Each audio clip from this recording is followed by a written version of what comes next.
ఇంకొకటి లైక్ రెగ్యులర్గా వింటున్నారు రియోమటాయిడ్ ఆర్థరైటిస్ అని, ఆస్టియో ఆర్థరైటిస్ అని. వాటి రెండింటికి ఉన్న డిఫరెన్సెస్ ఏంటి? ఇది చాలా ఇంపార్టెంట్ క్వశ్చన్ అండి. ఎందుకంటే ఆర్థరైటిస్ అని మనం చాలా జనరల్గా పదం వాడుతున్నాం. అండ్ ఆర్థరైటిస్ అనేది ఒక జనరల్ ఫిజిషియన్ ట్రీట్ చేస్తారు, ఒక ఆర్థోపెడిషియన్ ట్రీట్ చేస్తారు. బట్ దేర్ ఆర్ ఆర్థరైటిస్లో అట్లీస్ట్ 10 మేజర్ సబ్ టైప్స్ ఉంటాయి. మెయిన్ అందులో rheumatoid arthritis and osteoarthritis. నేను ముందు చెప్పినప్పుడు డీజెనరేటివ్ అంటాం. ఏజ్ వల్ల ఎక్కువ, ఫర్ ఎగ్జాంపుల్ మనం చాలా రన్నింగ్ చేస్తుంటే లేకపోతే వెయిట్ ఎక్కువ ఉంటే ప్రెషర్ పడుతుంది మన మోకాళ్ళ మీద. అప్పుడు ఏమవుతుంది అంటే 2 జాయింట్స్ మధ్యలో ఉండే ఒక కుషన్ని కార్టిలేజ్ అంటాం. ఆ కార్టిలేజ్ అరిగిపోయి bones 2 రుద్దుకుంటాయి.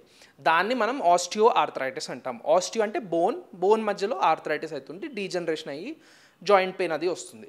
Rheumatoid arthritis classic auto immune disease. అంటే నేను చెప్పినట్టు మన రక్షాబలమే వెళ్ళి మన జాయింట్స్ని ఎఫెక్ట్ చేస్తుంది. అది రుమటాయిడ్ ఆర్థరైటిస్. సో ఇది బేసిక్ డిఫరెన్స్. అదే కాకుండా ఆస్టియో ఆర్థరైటిస్ యూజువల్లీ మనకి ఎల్డర్లీ ఏజ్లో వస్తుంది, 50-60 ఏజ్లో వస్తుంది. రుమటాయిడ్ ఆర్థరైటిస్ యంగర్ ఏజ్లో వస్తుంది, ఫీమేల్స్లో కొంచెం ఎక్కువ వస్తుంది. అండ్ రుమటాయిడ్ ఆర్థరైటిస్లో జస్ట్ జాయింట్ ఇన్వాల్వ్మెంట్ అవ్వదు, అది ఒక మల్టీ సిస్టమ్ డిజీజ్. ఇది కూడా ఒక ఇంపార్టెంట్ పాయింట్ ఏంటంటే రుమటాయిడ్ ఆర్థరైటిస్ అనగానే మనం జాయింట్ పెయిన్ అని అనుకుంటాం. అంతేకాదు, అది మన లంగ్స్ని కూడా ఎఫెక్ట్ చేయొచ్చు, అది మన స్కిన్ని కూడా ఎఫెక్ట్ చేయొచ్చు, అండ్ మన నర్వ్స్ని ఎఫెక్ట్ చేయొచ్చు, అండ్ ఇన్ రేర్ కేసెస్ హార్ట్ని కూడా ఎఫెక్ట్ చేయొచ్చు.